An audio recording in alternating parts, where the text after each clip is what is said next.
Hey, Scotty here at Stacy's Music, and today I'm going to show you how to play with someone, whether that's your friends, a band, um, anybody. So let's say that you know how to play a drum beat. You also know how to do some drum fills. You also know how to put them together. But when you play with somebody, you don't know how to, you know, make that translate with the rest of the group.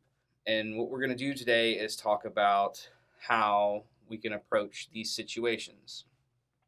So, what we need to understand a little bit about is form. Form is very important in songs. That's the makeup of a song. All these different parts and different sections in a particular song. There's a form to it, and we're going to learn a real simple one. We're going to learn how to play in 4 bars. So, what that means is you have 4 bars or 4 measures that you're going to be basically looping around over and over and over again. Because most chord progressions tend to follow this structure. What you want to do is for the first 3 measures, you're going to play groove. And on the fourth measure, you're going to play a fill. And this is just kind of to practice on your own. And it should sound something like this.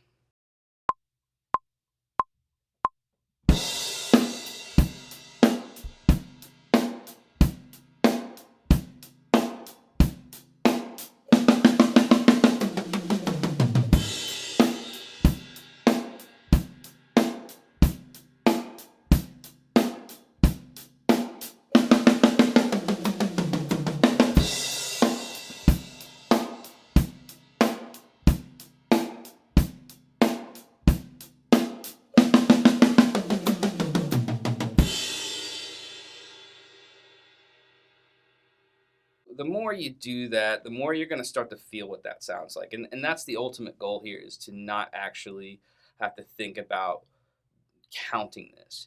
You want to get the overall feel of this because if you understand 4, you're going to understand what 8 is like because it's real simple. You just do 4 twice. And instead of doing, 3 bars of groove, 1 bar of fill, you're going to do 7 bars of groove, 1 bar of fill. It's also worth noting that when you're talking about the fill measure itself, maybe try not taking that whole measure and using that whole measure as a fill. Maybe split it in half, where you're like maybe doing half of the measure as a groove and half of the measure as a fill. Just because long fills, you don't want to take up a whole measure and do that every single time. It's okay to use it, but you don't want to use it all the time. And shorter fills are like that's the sweet spot. It gets the point across. It's like, okay, hey, we're going into this next part. So what I'm going to demonstrate now is doing the same structure, playing 4 bars. And on the fourth bar, I'm going to play more of a groove. And then I'm going to do a fill kind of towards the end of that measure. I'm also going to just be bouncing back and forth between my hi-hat and ride so it can give you a sense of, okay, we're going to go from the hi-hat to the ride and it's a different section just to practice, all right? So here's what that sounds like.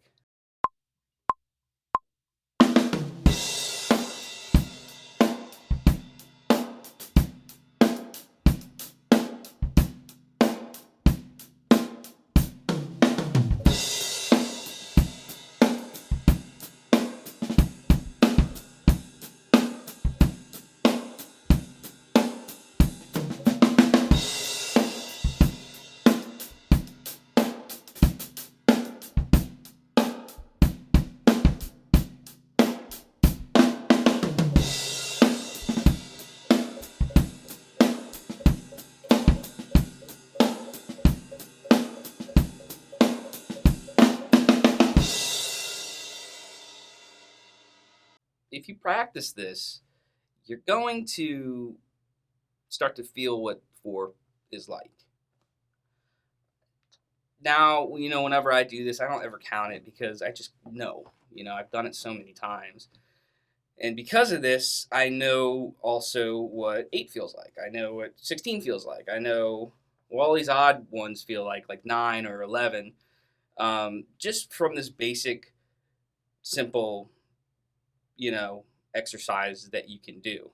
And embellishing your groove, you know, working out different fills, all that good stuff. That's just going to lead to more options for you, and it's going to get you a little bit more diverse when you're playing with somebody else.